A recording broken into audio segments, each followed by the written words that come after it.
Olá, feliz dia, um dia abençoado para você que acompanha o modo Feliz de Viver na internet. Há mais de 10 anos, a Verdade Homem Filho de Deus tem sido divulgada na TV.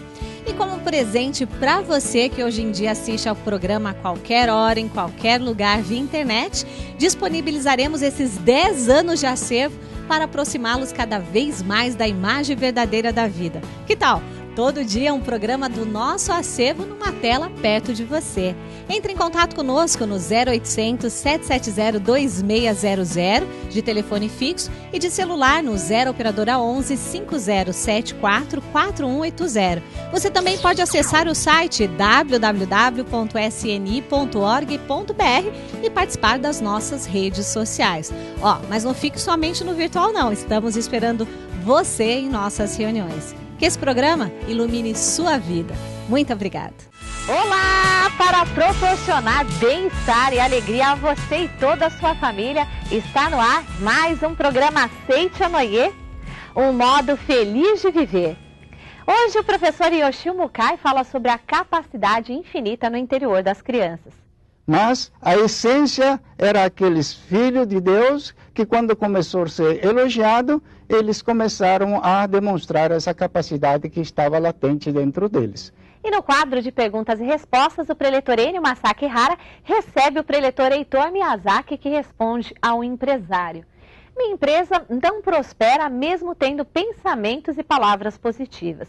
Isso pode estar ocorrendo porque tem algum funcionário pessimista? Pode ocorrer, porque imagine o comandante querendo por um lado e os comandados ir por outro. Fique conosco e receba a paz necessária para ver tudo à sua volta com mais clareza. Na vida das crianças, todo dia é dia de crescer. Aproveite essa oportunidade e ajude diariamente as crianças a adquirirem bons hábitos, preenchendo a vida delas com alegria e harmonia, presenteando-as com preceitos diários para crianças 2015. Os preceitos diários para crianças 2015 transmitem ensinamentos e mensagens positivas que estimulam as boas ações. Os pequenos receberão a leitura como um gesto de amor de sua parte. A vida do homem provém da vida de Deus. Na criança, vemos a vida de Deus manifestando-se no ser humano e fazendo-o desenvolver-se como uma criança alegre, feliz e rica de personalidade. Educar uma criança consiste, pois, em ajudá-la a exteriorizar com maior facilidade a sua natureza divina. Do livro A Verdade da Vida, volume 14. Leituras saudáveis na infância influenciam na formação e no caráter do adulto, além de lhes garantir diversão e educação. Adultos que gostam de ler foram crianças elogiadas e estimuladas que ganharam livros na infância. Presenteie uma criança e construa uma nova civilização. Para adquirir os preceitos diários para crianças 2015, procure a sede mais próxima de você ou acesse o nosso site www.sni.org.br/livraria virtual. Ou então ligue para 0800 770 2600 de telefone fixo ou para 0 operadora 11 5074 4180 de telefone celular. Preceitos diários para crianças 2015. Mensagens alegres para o modo feliz de viver. Envolva-se, leia para uma criança e cultive a semente de um novo futuro. Seitio Noye, o modo feliz de viver em harmonia com a natureza.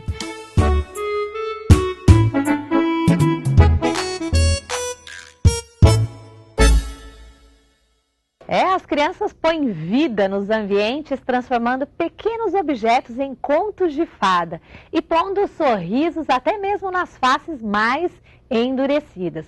Por isso devemos incentivar desde cedo a capacidade infinita no interior das crianças. É o que vamos aprender agora na palestra do professor Yoshio Mukai.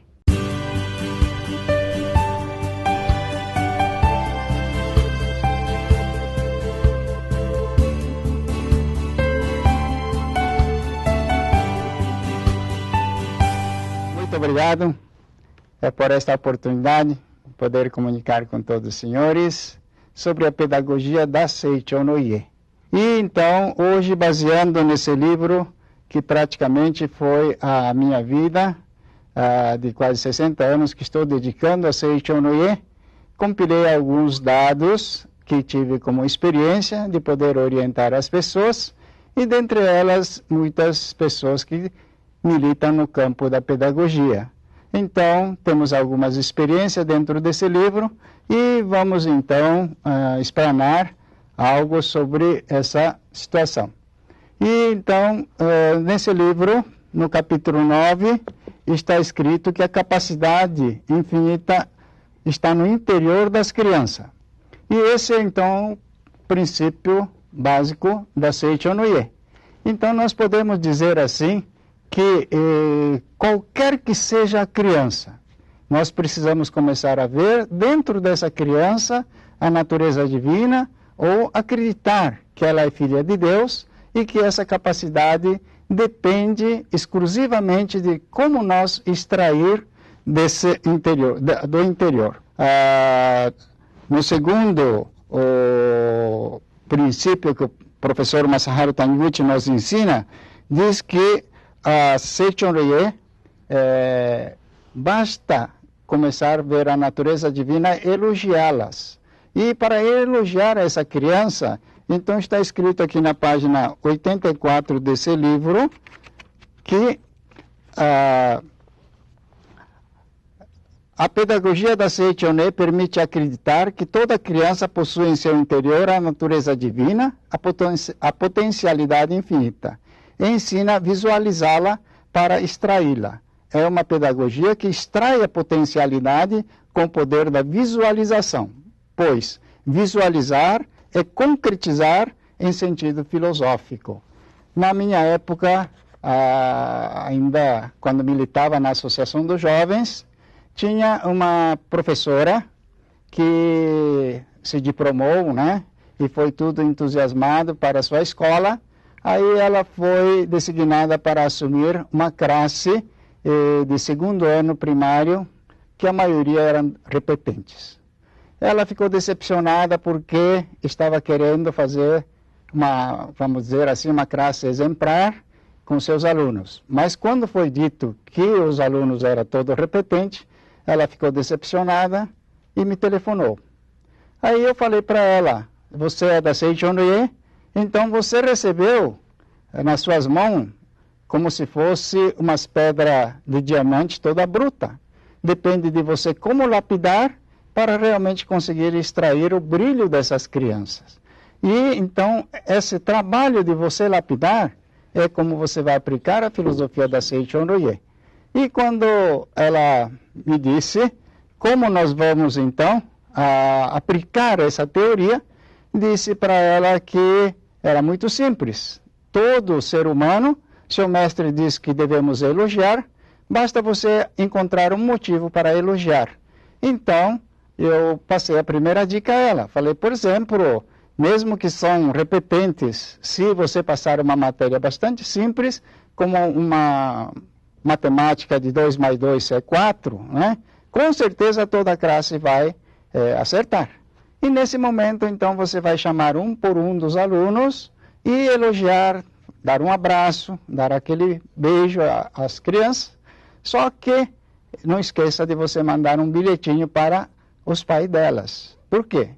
Porque a criança feliz da vida, que nunca tinha ganhado uma nota boa, de repente ela recebe uma nota boa, volta para casa entusiasmado, mas se os pais não estiverem preparados e ver aquela conta de 2 mais 2 é 4, com certeza o pai despreparado vai começar a falar, uma conta dessa até um bobo faz, né? Então mandei um bilhete, pedi para que ela enviasse um bilhete para os pais, e assim ela fez, e então explicou o método que ela ia aplicar. Com esse método ela foi gradativamente fazendo o elogio e passando as matérias que os alunos ficaram entusiasmados, ficaram motivados, ficaram com vontade de estudar. E como o tempo é bastante precioso, vou dizer ao final, que no fim do ano ela conseguiu aprovar quase todos os seus alunos, né? Então veja bem que basta elogiar que com certeza nós conseguimos extrair da criança.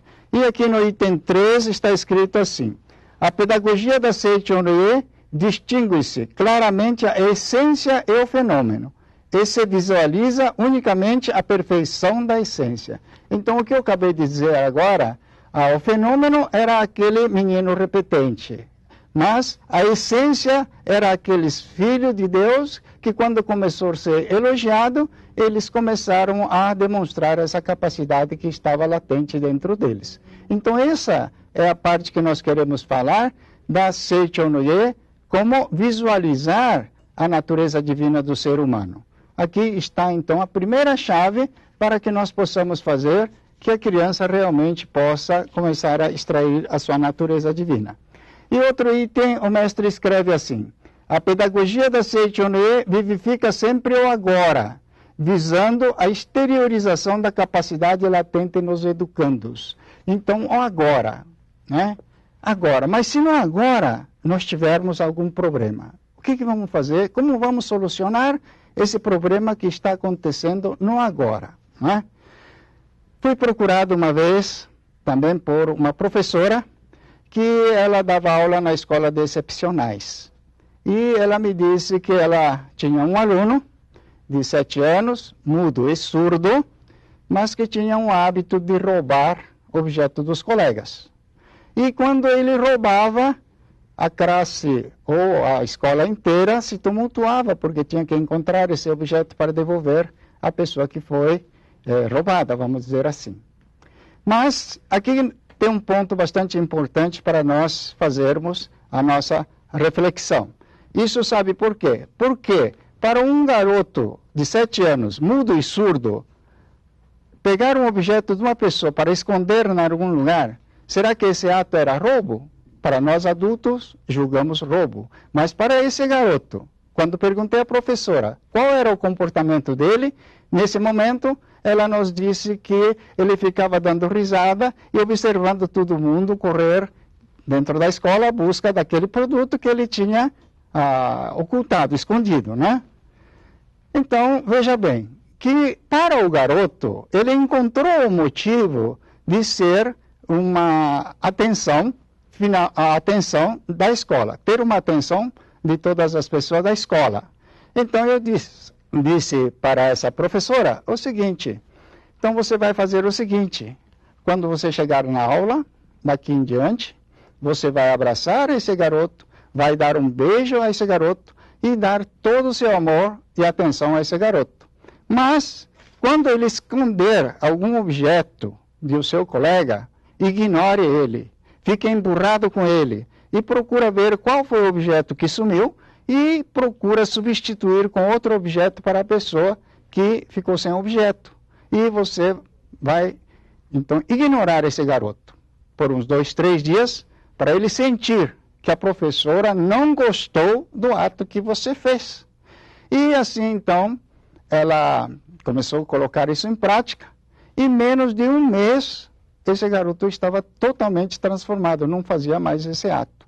Então vejam bem que a situação de falarmos que a criança, né, tem a natureza divina, mas muitas vezes nós temos que reconhecer o valor dessa criança. E para os garotos já, ou a criança mais, né, adiantado, aí com 13, 14, 15 anos, já não é simplesmente isso, mas nós temos que saber aplicar a motivação. O que é motivar? Ela tem que ter um ideal. Por que ela está estudando? Porque o pai manda? Porque a mãe manda? Porque os colegas vão na escola? Não. Mas ela já, com 13, 14, 15 anos, ela tem que ter o seu objetivo. Eu estou estudando para me tornar uma professora, uma engenheira, uma doutora. Ela tem que ter esse motivo. E foi muito interessante que nessa época tinha uma diretora que tinha um colégio particular com mais de 3.000 alunos e, incrível que pareça, a sua única filha não queria estudar, né? E quando ela veio falar para mim, como a menina já tinha 14 anos, falei para ela que gostaria de conversar com a própria criança. Na semana seguinte, ela trouxe a menina, e é uma menina linda, bonita, né? E conversando com ela, era uma pessoa lúcida, dono de si, já consciente de o que era que ela queria.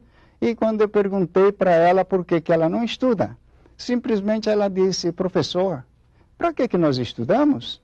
Estudamos para ter um bom diploma, achar um bom emprego, ganhar dinheiro e usar esse dinheiro, não é isso? Falei, tá certo, de uma certa maneira, é isso daí mesmo. Mas, se você, né, não estudar, que jeito que você vai fazer da sua vida? Aí ela me disse: professor, o senhor está sabendo, eu sou filha única. Minha mãe tem esse colégio com mais de 3.000 alunos. Meu pai já é gerente de uma grande empresa. E a única pessoa que vai gastar tudo esse dinheiro sou eu. Para que preciso estudar para ganhar dinheiro se eu já tenho dinheiro para ganhar, para usar, né? Veja bem que realmente é uma menina consciente da sua vida já com seus 13, 14 anos. Aí eu perguntei para ela se ela não tinha alguma motivação que ela sentia dentro da sociedade, dentro da vida. Ela disse assim: eu admiro muito os cientistas. Eu achei uma boa pega, falei para ele: que bom, então você gosta de ciência? Ela disse: sim, eu acho maravilhoso a ciência. Então falei para ela: que tal você estudar e se tornar cientista? Todo cientista no Brasil não tem verba, e você já tem a verba aí do seu pai, que é bastante rico, sua mãe bastante rica, então vamos usar esse dinheiro para o bem da sociedade. Aí ela me disse assim: não sou boba não, professor, só querer estudar eu passo, né?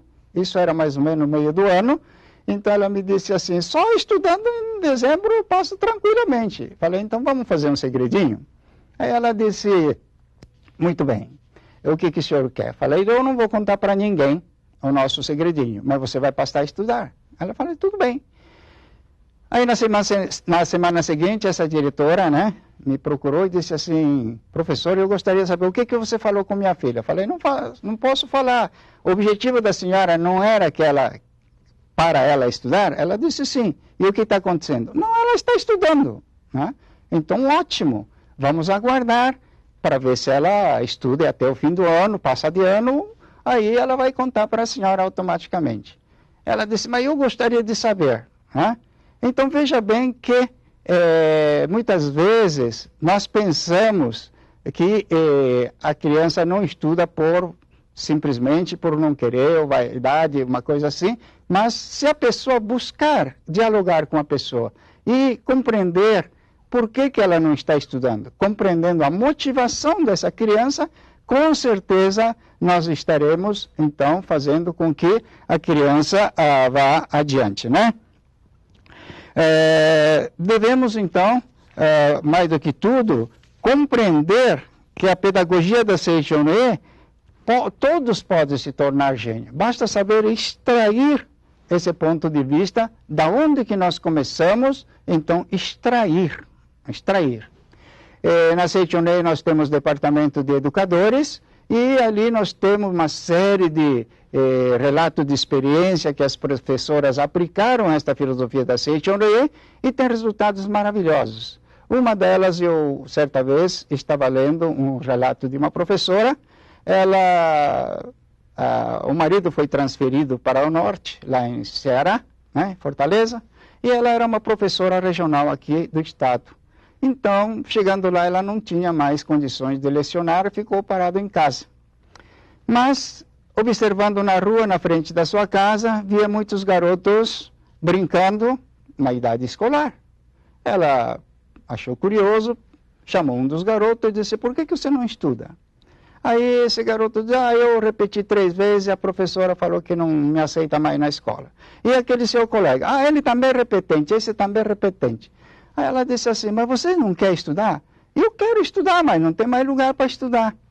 E ela então achou uma maneira, né, cobrir esse tempo ocioso que ela tinha e chamou esses garotos: então, eu sou professora, se você quiser aprender alguma coisa, que tal chegar na minha casa todo dia, tragam os seus materiais que você estava estudando até aquele tempo, E então vamos começar a estudar umas matérias.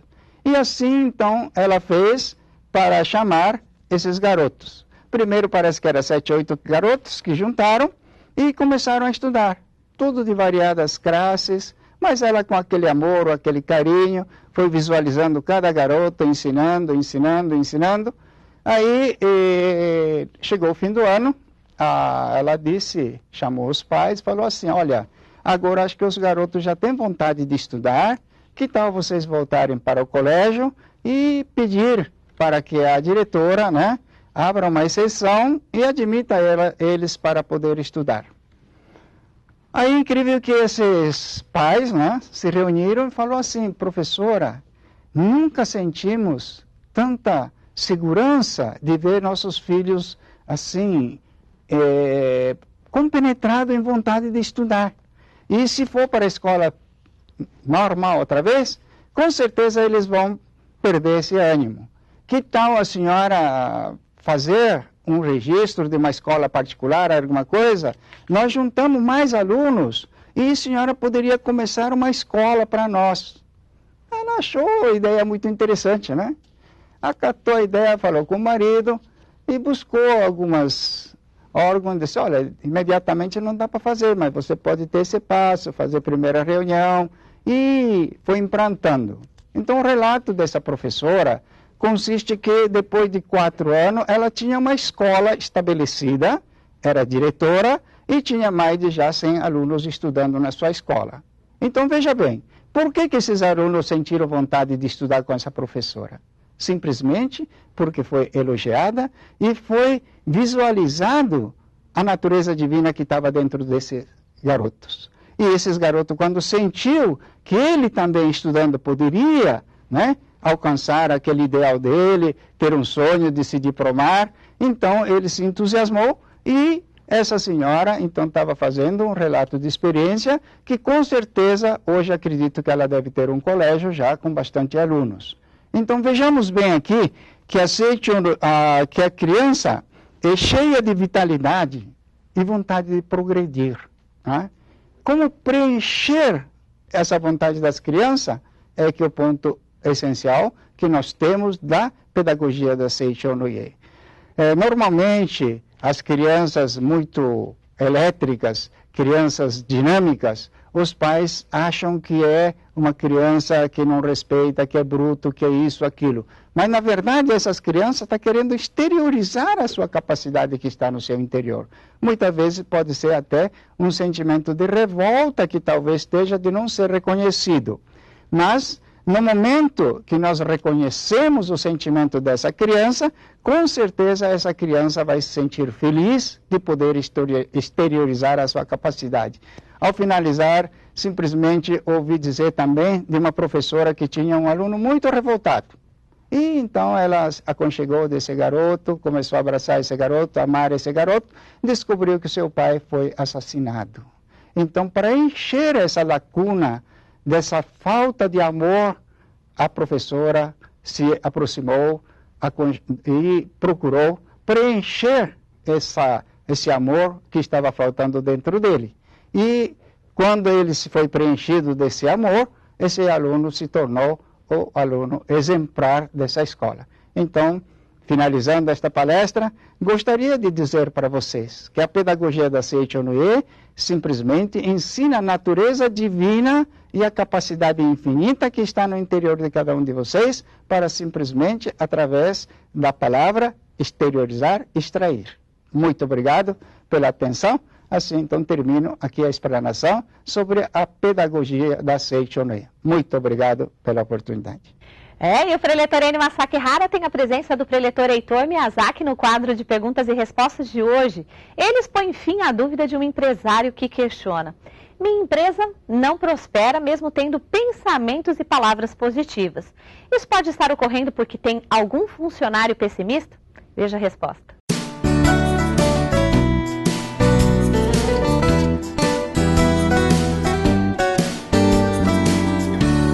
Muito obrigado, a Seicho Noye trazendo respostas para você que é empresário, comerciante, que não está indo muito bem as vendas. Então, aguenta aí, que a resposta que virá daqui a pouquinho vai ser para você arrebentar a boca da ilusão e para fazer então a sua vida prosperar cada vez mais. Está aqui o professor Heitor Miyazaki. Tudo bem, professor? Tudo bem, né? Tem gente aí que está com mal das pernas, que diz o ditado, né, professor? Chegou aqui uma pergunta para o senhor por e-mail, dizendo assim: professor Heitor, minha empresa não prospera. Mesmo eu tendo pensamentos positivos e palavras, isso pode estar ocorrendo porque tem algum funcionário pessimista? Pode ocorrer, sim. Pode ocorrer, porque imagine o comandante querendo por um lado e os comandados ir por outro. E realmente não vai para frente. Então, recomendo que esse empresário dê para todos os funcionários o livro Chave da Vida Feliz, volume 1 de presente. Agora, dá como presente para cada um, com uma dedicatória. E dando esse livro, os funcionários lendo, até sugiro outra coisa. Antes, ao iniciar o trabalho, inicie com cada dia lendo um trecho em conjunto desse livro aqui. Agora, um funcionário pessimista ou vários funcionários pessimistas, ele também é um pouquinho culpa do patrão? Que não promove isso que o senhor está falando, né? Essas reuniões, não investe no lado espiritual dos seus funcionários e assim por diante. Às vezes não é questão de culpa, mas é questão de missão que esse patrão tem de ensinar esse funcionário a pensar de uma forma correta, né? Porque às vezes o funcionário, às vezes não é pessimista, mas ele é muito tristonho. Ele está com um problema em casa e o patrão não conversa, fala, não, o problema de casa deixa em casa. Não é a forma sábia de um patrão que é líder, não chefe, agir. Então ele tem que conversar, o que está acontecendo, está tudo bem. De vez em quando conversar individualmente com o funcionário. Isso é importante, com certeza. Dá uma motivação diferente. Professor, né? A gente tem falado em alguns programas, em alguns bate-papos como esse, sobre a forma humana para as pessoas que estão querendo ter filhos, se curar de uma doença, encontrar um emprego. No caso de uma empresa que não está indo bem no lado financeiro, tem uma oração para a empresa também ou não? Tem uma forma humana para empreendimento. A pessoa, o empresário coloca o nome dele, né? É dele, da pessoa ou da empresa? Dele, né? Porque é proprietário, mas é para o empreendimento. Né? Muito obrigado pela orientação, obrigado aí pela dica aí ao empresário. Muito obrigado ao senhor aí que mandou esse e-mail aí. Com certeza, a partir de hoje, a sua empresa vai prosperar e muito. Com certeza, que Deus te abençoe a você, a sua família, a todos os seus clientes, todos os seus fornecedores e a todo o povo do Brasil. Nosso muito, muito obrigado. Mulheres do Brasil e do mundo, tornem-se os faróis de um novo tempo, paz para todas as eras, suporte espiritual de suas famílias. Vivemos as emoções e aprendizados de mais um programa Aceite ou Noie, um modo feliz de viver. Recolha toda angústia que possa estar em seu coração e ponha diante da janela de Deus. A luz dele evaporará tudo o que não for bem, através do nosso momento de oração. Muito obrigada pela sua companhia.